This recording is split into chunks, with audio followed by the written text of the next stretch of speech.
Hello बच्चों, स्वागत है आप सभी को हमारे इस यूट्यूब चैनल पे। सोशियोलॉजी समाजशास्त्र का ओरिजिनल क्वेश्चन पेपर हमारे पास आ चुका है और इस वीडियो में मैं आप सभी को सोशियोलॉजी का ऑब्जेक्टिव का आंसर की बताऊंगा। ठीक है, साथ में ऑब्जेक्टिव का भी आंसर की कैसे देख सकते हैं इस पर भी चर्चा करेंगे।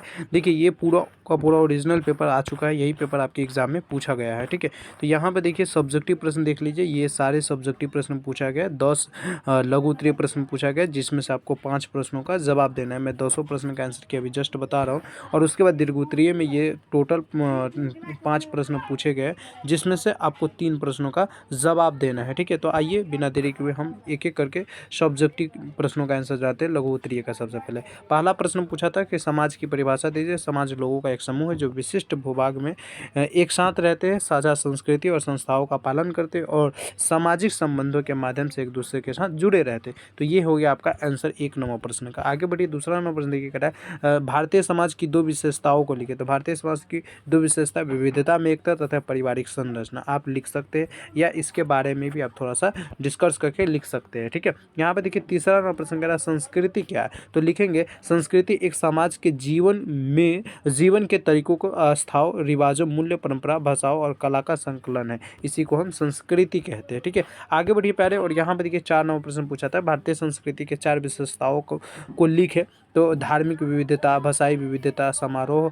का त्यौहार और परंपरागत कला एवं हस्तशिल्प। तो इस प्रकार से आप सभी इसके बारे में भी लिख सकते हैं। ठीक है, तो मैं बता दिया। आगे बढ़िए, 5 नंबर प्रश्न पूछा हुआ है कि भारत में एकता के 2 उदाहरण दीजिए। तो राष्ट्रीय पर्व स्वतंत्रता दिवस तथा गणतंत्र दिवस जैसे पूरे देश में मनाया जाते हैं और संविधान का, भारत का संविधान सभी भारतीय नागरिकों के समान अधिकार एवं कर्तव्य को सुनिश्चित करता है। तो ये हो गया भारत में एकता के 2 उदाहरण, आप लोग इस प्रकार से देख सकते हैं। तो टोटल 5 ही प्रश्न का जवाब देना था, लेकिन चलिए 5 प्रश्न का और आंसर की जान लेते हैं। यहाँ पर देखिए कह रहा है राष्ट्रीय एकता के मार्ग की 2 बाधाओं को लिखे। तो धार्मिक संघर्ष, क्षेत्रीयता, विभिन्न धर्मों के बीच सांप्रदायिक दंगे और तनाव, क्षेत्रीयता, भेदभाव और भाषाई विवाद, इस प्रकार से लिख सकते हैं। 7वां प्रश्न पूछा था विवाह क्या है। तो विवाह एक सामाजिक और कानूनी व्यवस्था है जिसमें 2 व्यक्ति एक दूसरे के साथ जीवन बिताने का संकल्प लेते हैं।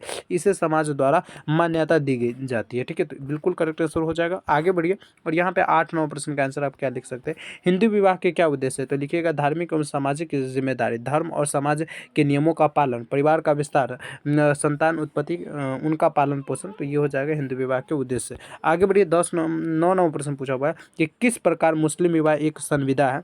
तो मुस्लिम विवाह निकाह एक कानूनी अनुबंध है जिसमें पुरुष और महिला एक निर्धारित मेहर दहेज पर सहमत होते हैं और इसे समाज में धार्मिक नियमों को की तरह संपन्न किया जाता है। 10 नंबर प्रश्न था आप सभी के लिए कि नातेदारी क्या है। तो नातेदारी रिश्तेदार का एक नेटवर्क है जिससे खून के रिश्ते, विवाह और अन्य संबंधित शामिल होते हैं। उसके बाद ये दीर्घ उत्तरीय में 5 प्रश्न पूछा हुआ था। तो दीर्घ उत्तरीय का प्रश्न आप सभी भारतीय समाज की विशेषताओं को समीक्षा करें, तो इस प्रकार से लिख सकते हैं। आप लोग स्क्रीनशॉट ले लीजिए, हम सारे प्रश्न पे चर्चा नहीं करेंगे। फिर इस प्रश्न का भारतीय समाज में एकता और विविधता का वर्णन कीजिए, तो इस प्रकार से वर्णन कर सकते हैं। फिर आपका पूछा हुआ है कि भारत में राष्ट्रीय एकता के मार्ग में होने वाली बाधाओं का विश्लेषण कीजिए, तो इस प्रकार से कर सकते हैं। फिर इसमें पूछा हुआ है कि हिंदू विवाह के स्वरूपों का वर्णन कीजिए, तो इस प्रकार से, और नातेदारी के रीति रिवाज का वर्णन करें, तो इस प्रकार से कर सकते हैं। अब चर्चा करते हैं कि ये जो सब्जेक्टिव का आंसर की है तथा ऑब्जेक्टिव का आंसर की कैसे आप लोग देख पाएंगे।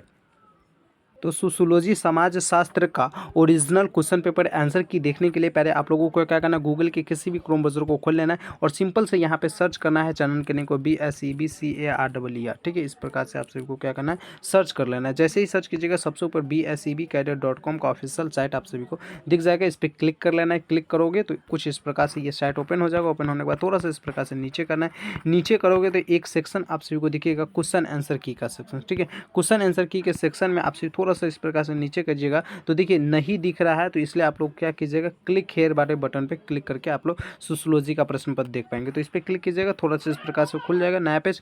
और नया पेज खुलने के बाद यहाँ पर देखिए आप सभी को इकोनॉमिक्स के जस्ट नीचे आप सभी को सोशियोलॉजी का क्वेश्चन पेपर एंड आंसर के डाउनलोड करने का लिंक मिलेगा, इस पर क्लिक करना है। क्लिक करोगे कुछ इस प्रकार से ये ओपन हो जाएगा। ओपन होने के बाद यहाँ पर देखिए सारा का सारा प्रश्न पत्र डाल दिया गया है। ठीक है, ये रहा 1 नंबर क्वेश्चन से पूरा का पूरा प्रश्न पत्र हो गया ये। और उसके जस्ट नीचे ये सब्जेक्टिव का प्रश्न पत्र हो गया और उसके जस्ट नीचे ये ऑब्जेक्टिव का आंसर, कि अभी जस्ट मैं अपडेट नहीं किया, अभी जस्ट कुछ देर में अपडेट कर दूंगा, इसलिए आप लोग रिफ्रेश पेज को कीजिएगा। और यहाँ पे सब्जेक्टिव का आंसर की अपडेट कर दिया, ये देख सकते हैं, ठीक है। तथा सब्जेक्टिव के आंसर की और ऑब्जेक्टिव के आंसर की डाउनलोड करने के लिए आप लोगों के पास यहाँ पे डाउनलोड का लिंक दिया हूँ, तो इस लिंक पे क्लिक करके आप लोग डाउनलोड कर सकते हैं, या इस लिंक पे क्लिक करके, ठीक है। उम्मीद करते हैं जानकारी बहुत अच्छा लगा होगा। प्लीज़ वीडियो को लाइक कर दीजिए, चैनल को सब्सक्राइब कर लीजिए। मिलते हैं फिर अगले वीडियो में, जब तक के लिए जय हिंद, जय Bharat. Thank you so much.